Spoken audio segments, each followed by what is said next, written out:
All right, I think we are live streaming. All right, meeting is now live streaming. Hello, everyone. I'm John Baronato. I'm the Assistant Superintendent in Little Lake Harbor School District. I have a few of instructional services. Can everybody hear me okay? All right, I think we are live streaming. Yeah, we can hear you okay. Okay, perfect. So we just want to go around and introduce ourselves, and then we're going to present some information to the parents on our instructional services for the 2021 school year. All right, Denise, did you want to start? Sure. I'm Denise Guinan. I'm the principal of the Mitchell School. Lisa. Hi, Elisa Palazzi, Supervisor of Curriculum and Instruction. Danielle. Hi, I'm Danielle Crowdy. I'm a basic skills intervention teacher for K-2 at the Mitchell School. All right. Angela. Angela Randall, basic skills for 6th grade. Jackie. Hi, everyone. I'm Jackie Tresolino. I'm the Director of Elementary Education. Rich. Hi, everyone. My name is Rich Tamar. I'm the instructional technology coach here in Little Lake Harbor. And Lauren. Hi, everyone. My name is Lauren Strauss, and I am a basic skills teacher at the George J. Mitchell School. Sue. Hi, I'm Sue Barata, and I handle INRS in the George J. Mitchell School. Rachel. Hi, I'm Rachel Harper. I am the INRS coordinator for the Frog Pond School. All right. Jen. Hi, I'm Jen Cittadino. I am the district literacy coach. All right. Dora. All right. I know Dora might be driving. Hi, there she sorry is. guys. I'm Dora Lupo. I'm the district math coach. All right. I know Suzanne is on here. I don't know if she's on. Suzanne Glagholt. She's. Oh. Hi. Sorry. I'm Suzanne Glagholt, and I teach basic skills in the Frog Pond Elementary School. All right. We also have Dr. McCooley on here. I don't know if she's just listening or if she wants to say hello to everyone. Hi, everyone. All right. And lastly, we have Marie Cittadino. Hi, I'm Reading Recovery, and I do a fast forward program for 2nd grade. All right. So I'm going to share my screen.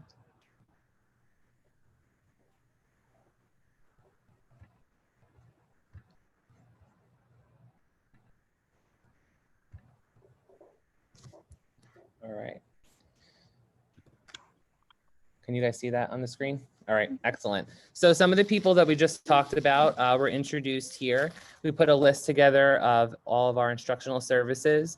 In addition to this, we also have our building administration, our building principals, and our elementary supervisors that are available to answer any questions that you have after this presentation. So today we're going to focus a little bit on supplemental services for this coming school year. So in terms of what supplemental services are, these are any services that are provided to students who demonstrate a need and qualify for additional services to meet their social, emotional, and academic needs. These services are above and beyond their core academic instruction that's provided in their general education classroom. So new for this school year, both of our elementary schools have successfully transitioned to be from a Title I targeted assistance to be a school-wide program. And basically what that means is it allows for increased flexibility, allowing for us to provide interventions to any student that demonstrates a need. It allows for us to use the norm referenced assessment to allow for any student to receive services. So we are going to talk about basic skills instruction at both of the elementary schools. So for our K-2 instruction, I know we have a few of our BSI teachers on, so feel free to jump in.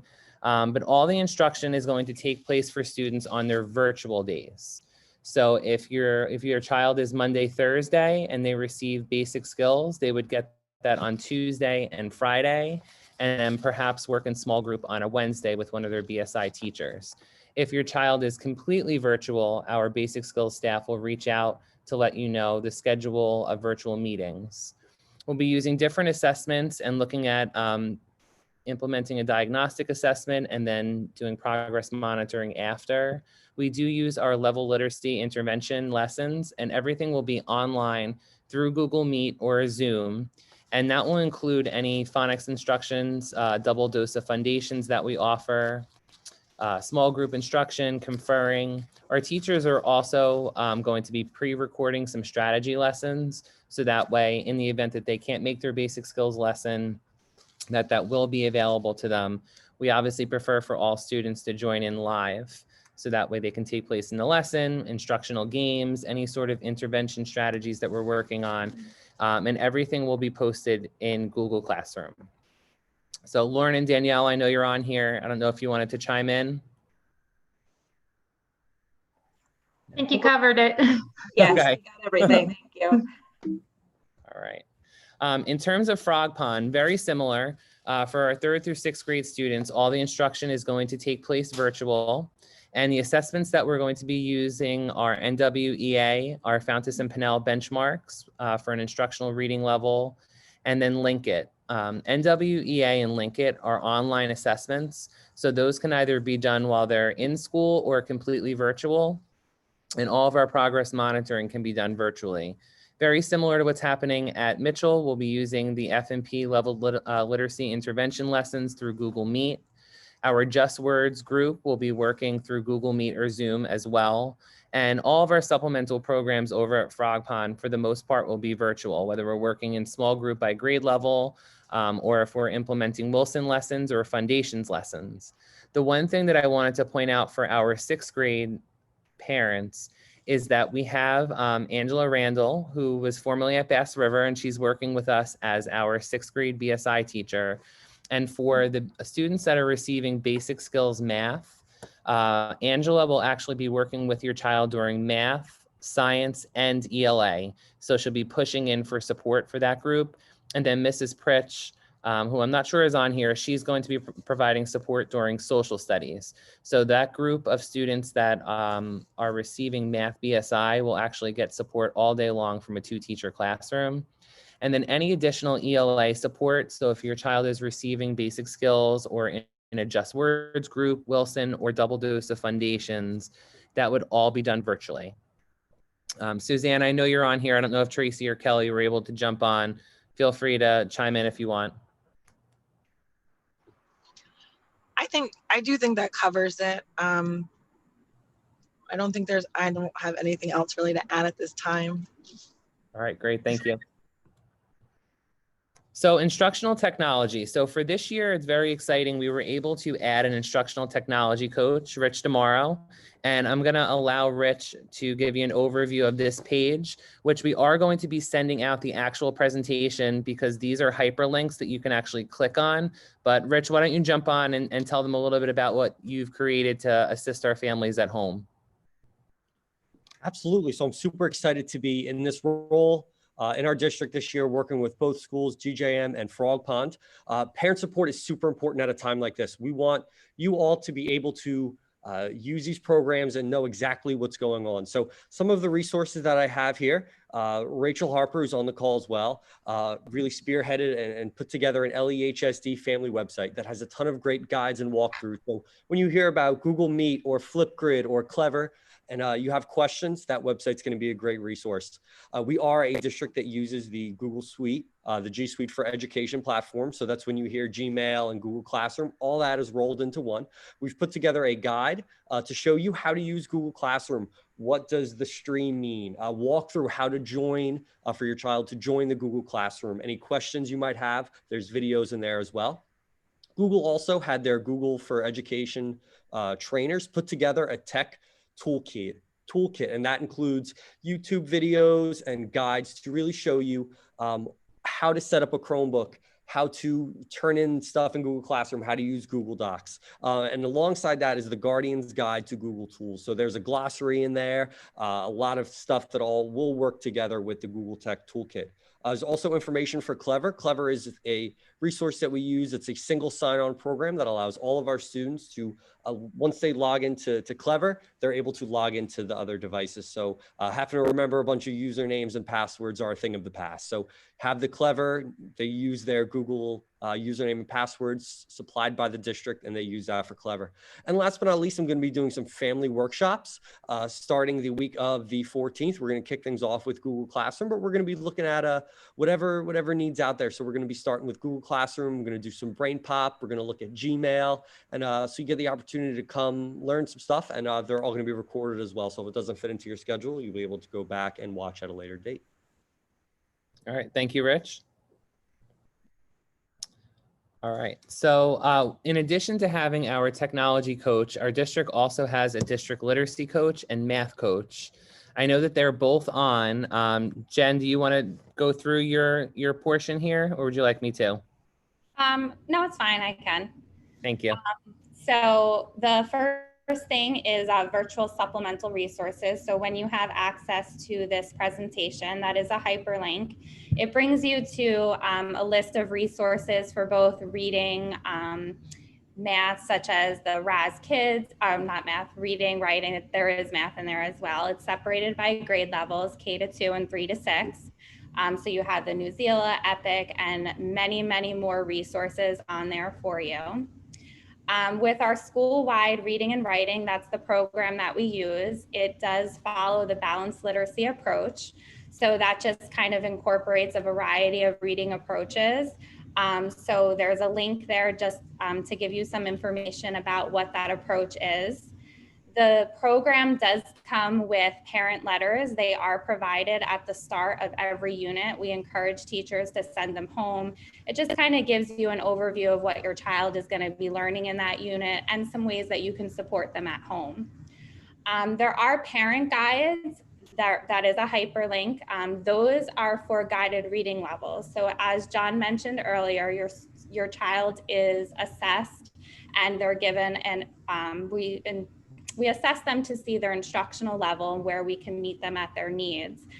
So when they have a level, this kind of gives you a guide as to some of the characteristics of that level that they're at and what a guided reading level actually is. Our Foundations is our phonics program. So student at home kits were ordered. So though your child will be receiving that, and that contains the appropriate manipulatives that they'll need when they're at home learning. The program launched a virtual website. So the teachers will be utilizing that website during their instruction. It includes virtual manipulatives and other activities. So kind of to make that instruction a little bit easier virtually. The units, again, same thing as school-wide. Foundations also provides parent letters at the start of every unit, just kind of gives you an overview of what your child will be learning and how you can support them at home. And as always, myself, I'm available for any questions in regards to literacy. Thanks, Jen. So Dora is on, but I think she's just an active listener unless she wants to jump in. I know that she's... If you could do it, John, right now, that'd be great. Absolutely, I figured that. So yeah, in addition to what Jen said about literacy, we do have lots of support for parents and students at home that Dora Lupo, our math coach, put together. Again, a lot of these are hyperlinks that you're going to be able to click on, but our virtual supplemental resources, they're available for the families. Our new program is our Into Math program. And it's very similar to what we've used in the past with Go Math. They've enhanced their online portal just in time for us to be implementing hybrid and virtual learning. It includes a digital toolbox with materials, and all the assignments integrate into Google Classroom. In addition to that, we have Happy Numbers, Reflex, and Gizmos, which are supplemental math programs to our core instruction. And then as part of this, I wanted to talk a little bit about 6th grade. I know that we talked about, Mrs. Randall, working with the BSI math students, we're going to be implementing a new program. It's an intervention program called Trans Math. So for our BSI math students in grade 6, they will not be using Into Math this year. We're going to be using Trans Math, which has a heavy emphasis on building number sense. And it really does a nice job of back teaching some of the skills that the students historically had struggled with. And then it looks back based on the diagnostic that's administered to see what standards and skills that students still need to master before diving into the 6th grade content, which is essentially building towards algebra readiness. So we're going to be looking very closely at that group of students to see how they're performing with the program.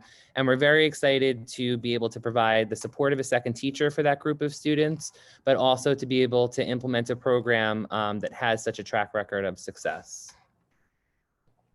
So our enrichment program, STEP, as we call it for short, is Mrs. Wenzel on here? Yes, I'm here. All right. All right. So Lisa, did you want to talk a little bit about the enrichment program? Sure.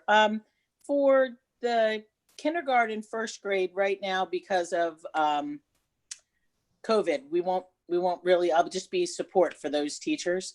When we get back in the classroom, then I'll be pushing into those classrooms. For 2nd grade, we'll be meeting once a week virtually on Wednesdays. And then for 3rd through 6th, we'll meet twice a week. One will be on a Wednesday and one will be on a virtual day, so that they can meet as a whole group on Wednesdays, and then they'll be with their cohorts on their virtual days. And we'll be for about 40 minutes. And I'm hoping also, when I'm looking at my schedule, we hopefully will be able to offer some math club and book club also virtually. So we'll see how it all shakes out. But it looks like it's going to be a good time this year. We're also looking for in the math. We're hoping to do some math competitions this year with 4th, 5th, and 6th grade. So that'll be new for us. All right. Thank you, Lisa. You're welcome. All right. We're in Gillingham. So Mrs. Wenzel and Mrs. Terzmanovich work with our students that qualify for Orton Gillingham. And I'm not sure if you're on, but I'll just kind of do this slide. So what we're looking at is about, for students that qualify for this program, it's 40-minute lessons 3 times a week. And it would be 1 lesson per virtual day. And then all of these lessons are done in small group, and they'll meet on Google Meet or on Zoom. But if your child qualifies for Orton Gillingham, or OG as we call it for short, Mrs. Terzmanovich or Mrs. Wenzel will be reaching out with information specific for your child. And can I just comment real quick? Absolutely. They'll be on both their virtual days, and then they'll meet as a whole group on Wednesday. So they'll be actually meeting 3 times a week. Perfect. Thank you again, Lisa. All right, reading recovery and fast forward. I know that Mrs. Cittadino, not to be mistaken with Jen Cittadino, this is Marie Cittadino. Marie, did you want to jump in and talk about your slide? Sure. Okay, so for reading recovery, I will be having 4 1st grade students. 2 would be from each classroom, so we would have just less contact that way. On Mondays, Tuesdays, Thursdays, and Fridays, I would be having 2 in-person students and 2 remote. So on A day, I would have the A's in front of me in my classroom and 2 remotes. And then we would flip that. Wednesdays, I would have all 4 students remote. So I would be able to meet with them 5 days a week, which is great because that's what the reading recovery program requires. For fast forward, those would be for 2nd grade students. They would actually be logging in that program on their own independently, either during remote when they're home during their independent time or center time in the classroom. And then I would go over their data, see how they did for the day, and the following day, I would schedule to conference with them either through Google Meet, just to go over what they did, just encourage them, and to also reteach whatever concepts that they had struggled with. All right, great. And so just to give a little clarity for the parents, these are 2 specific supplemental programs that your child would qualify for. And if they did qualify for it, Mrs. Citadina would be in touch to give you more information about the program and go in a little more depth and give you information on the baseline assessments that were administered, and then also information as your child progresses through the year. Thank you. Thanks, Marie. ESL, I'm not sure if we have Miss Munn on here. Do you see her? All right, so for families that have students, that qualify for ESL services, we broke it up into 3 different tabs. And essentially what's on here is the resources that we're going to be using with our ESL students. We'll be using Google Classroom by grade level cluster. So it's either kindergarten, 1st and 2nd graders, 3rd through 5th graders, or 6th graders. Our primary resource is the National Geographic Learning, which has digital textbooks, read alouds, interactive assignments, and instructional games. Ms. Munn will be providing live interactive lessons daily. Students will be working in small group, and then she'll also be following up with students individually through Google Meet or Zoom. And then for an assessment, we always use the WIDA model and the standards that align to that. And annually, our ESL students take the WIDA access test to ensure the program is still a good fit for them. NJTSS. This is Rachel, right? Yes. Hi, I'm here. Sorry. You are. Okay, so NJTSS, New Jersey Tiered System of Supports. It's really a framework to help provide tiered interventions for general education students. Tier 1, as you can see in the model, represents 80 to 90% of general ed students in the classroom. So these are interventions that are, skill-based and specific towards the area that student is struggling in. And usually that's classroom teachers implementing those interventions. Tier 2, which typically represents about 5 to 15% of our students, may or may not be the classroom teacher, but it could also be one of the intervention specialists that you just heard about, whether it's BSI, OG, or one of our other programs. And NJTSS is a 3-year grant through the New Jersey Department of Education to help improve this tiered system and support our teachers. So through the grant, which primarily focuses on K-3 literacy, our teachers receive additional support and professional development from a state level coach. Additionally, RTI, response to intervention, which is this 3-tier model, is a period that's built into our schedules for grades 3 to 6. So if a student does not need a tier 1 intervention, if there's not a specific academic area that they're struggling in, then this would be a time built into their schedule for teachers to provide enrichment as needed. All right. Thank you, Rachel. You're welcome. And Rachel, it's back to you. Yeah, this is me again. So INRS, which is our intervention and referral services. We like to use a lot of acronyms if you can't tell. INRS goes hand in hand with NJTSS. So basically, when a student is struggling in a specific area, the teacher will implement those tier 1 interventions on their own in the classroom. And if they find that despite those, really specific targeted interventions that they're providing, if they find that a student is still struggling, they can make a referral to the INRS team. What we then do is review the referral, and we meet together as a team. We try to include the parents as well. I imagine that this year we will be meeting virtually, so hopefully it will be easier for parents to attend. And we work together as a team and brainstorm some ideas and interventions, whether they be additional tier 1 interventions or possibly tier 2 and 3 interventions to help that student find success. We write up an action plan. It's shared with the teachers, and we follow that to 6 to 8 weeks to see if we can find success. And if not, we try again. We don't always have the right answers. Some students, we might think that they would benefit from one of our BSI programs, and it turns out they really need Orton Gillingham. So, we try to pinpoint that as much as we can, but it can be some trial and error, and we keep going until we find the right fit and we see success with our students. If you want additional information, we have a lot on our website, which is linked here. It's just a subpage within our district website. There's also a lot of information available on INRS from the Department of Education, so I linked that as well. We have a parent pamphlet that kind of breaks it down, like what is INRS again, who's involved, how does it work. what's the process. And then if you have any questions, you can always email me. So I included my email as well. All right, and we also have Sue Barada on here. She introduced herself. She is our case manager over at the Mitchell School. So Sue, I don't know if you wanted to add anything to this or.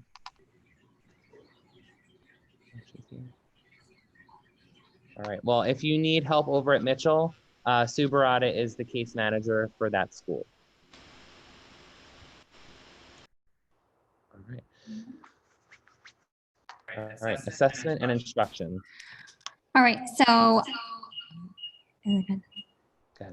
All right, so I just have a few slides here just to discuss what assessment and instruction will look like in the 2021 school year for both our hybrid students and virtual students. So overall, what will virtual instruction look like? Your students will interact with their teachers synchronously and or asynchronously on a daily basis for some sort of whole group instruction. So synchronously in a live format, asynchronously pre-recorded lessons, other ways to access small group instruction, things like that. So I just listed out, morning meeting, reading and writing, math, science, and social studies, and their special areas. The teachers will be providing times to log in for specific subject areas based on their specific schedules. Our differentiation opportunities will still occur through small group instruction.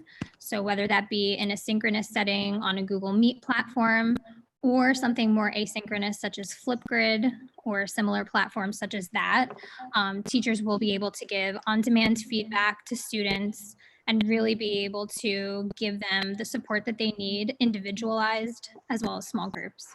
We are working with our teachers actually tomorrow to really elevate their knowledge of virtual conferring and virtual small group instruction as opposed to just the typical in-person.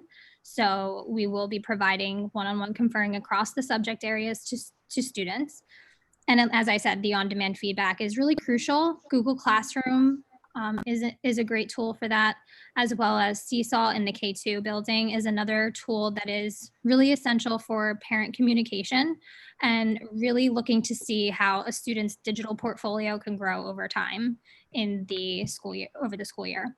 And teachers will be providing these details and information by September 3rd. Little Lake Harbor School District does use a standards-based grading model, and during the 2021 school year, students will be receiving grades on the report cards. You can see at the bottom of this slide that the report cards are linked here for grades K through 6. And we follow a 4-3-2-1 scale. 4 exceeding the standard, 3 is meeting the standard, 2 is progressing toward a standard, and then 1 is needing support.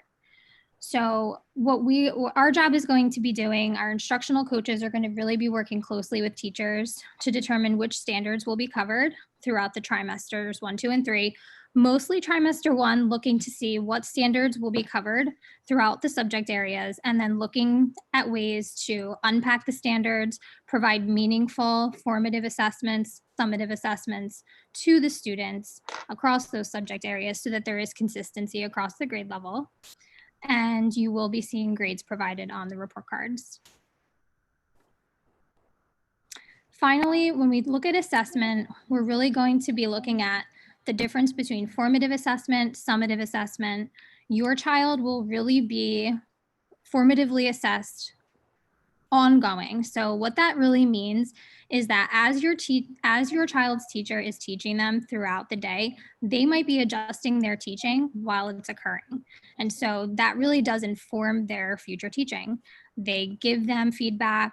They might be asking your child to self-assess. That could be the conferring piece, providing exit slips or even entrance slips to really get to know on a daily basis where your child is.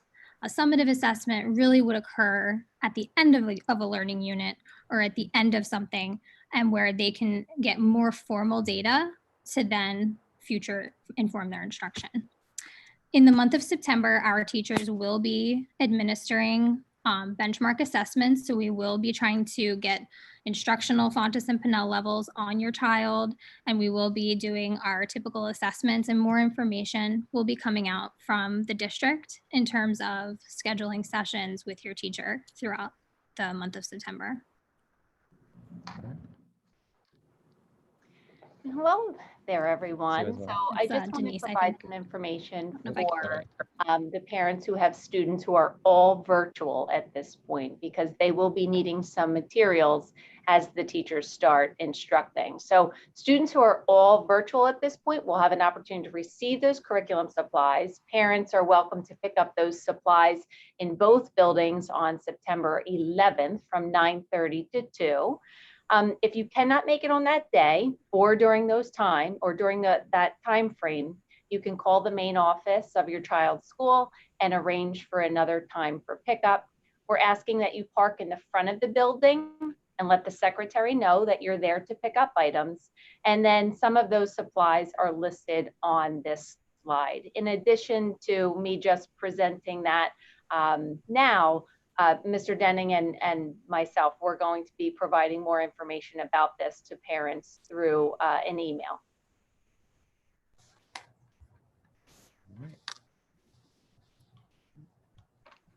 I just need to unmute myself. Can you hear me? I think I'm muted.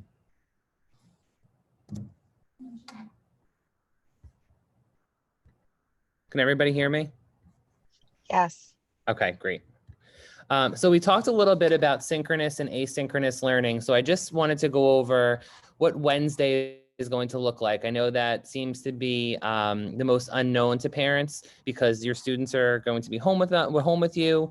And just to give you an idea, and this gives you a nice overview of the difference between synchronous and asynchronous. So synchronous requires students and teacher to be present at the same time online.